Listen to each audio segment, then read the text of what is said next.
Karon ses sugdi na imong bistok uban kay Kapuso actress Arra San Agustin. Ang atong makauban this morning usa sa inyong mga giatangan nga Kapuso actress dinhi sa Kapuso Network nga si Arra San Agustin. Maayong buntag, Arra. Kumusta ka na? Buntag. Okay naman po. Doing good, doing good. Salamat po sa Diyos. Thank you for joining us this morning kasi gusto talaga naming malaman kung ano yung mga pinagkakabisihan mo this quarantine. And let's start with your ukulele lessons. Paano to nagsimula yung pagkahilig mo sa ukulele? Gusto ko magkaroon ng sarili kong talent kasi yung mga kasama ko sa Starstruck, di ba? Ang mga talented nila, wala akong panlaban. So I had to learn on my own. So, nag-self-taught ako, nag-aral ako by YouTube. So I could be something.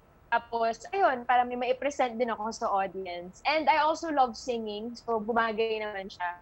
Let's continue your quarantine life. Pag-usapan natin itong baking kasi natuto ka na rin mag-bake. So far, ano na yung mga recipes na nagawa mo? Nag-start na akong crave ng mga sweets, hindi naman ako makabili, hindi ako makalabas. So nag-bake ako, nag-search ako online. And ang dami ko ring oras, dami kong hawak na oras para mag-bake. And then after that, gumawa ako ng crinkles, pero yung crinkles, naging brownies!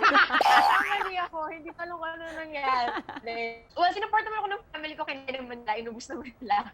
Arra, bilang host ng Taste Manila, ano yung nakikita mong trends for food sellers and restaurant owners to adopt to ngayong nasa new normal na tayo?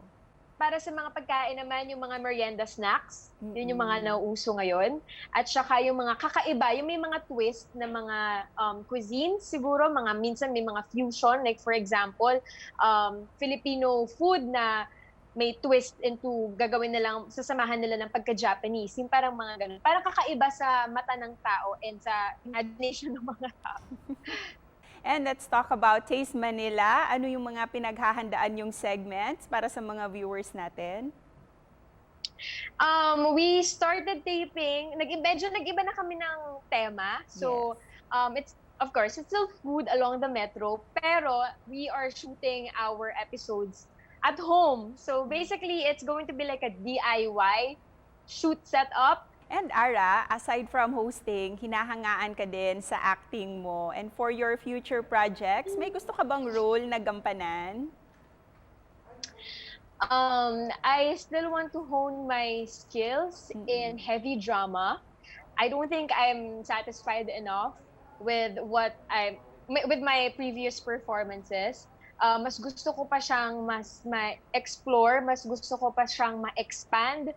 At saka, other than heavy drama, gusto ko rin matry naman maging kontrabida. Kasi for the longest time, nakakast ako palagi sa mabait na role. Let's invite everyone, all our Kapuso, to follow and to watch Taste Manila and of course your social media accounts. Hi guys! Follow me on Instagram and Twitter at Agustin and follow our Instagram account, Taste Manila Instagram account at taste_MNL, and tune in every Wednesday and every Friday because we upload fresh new episodes. At maraming salamat po. Sana po hindi po kayo magsawang magsuporta sa bawat isa po sa amin. Ay, hindi talaga kami magsasawa, Arra. We'll support you all the way. Daghang salamat for joining us. Thank you so much, Miss Cecil. Thank you po. Thank you. Og maukad to si Arra San Agustin, mga Kapuso, nga mipaambit ko noon sa kaproductive ang iyahang pag-quarantine kay gawa sa pag-play sa ukulele, nagsugod na usab siya sa baking. Hinaot nga kamuusad, daghan mong gikalingawan karong quarantine. Og mubalik pa ang GMA Regional TV Live.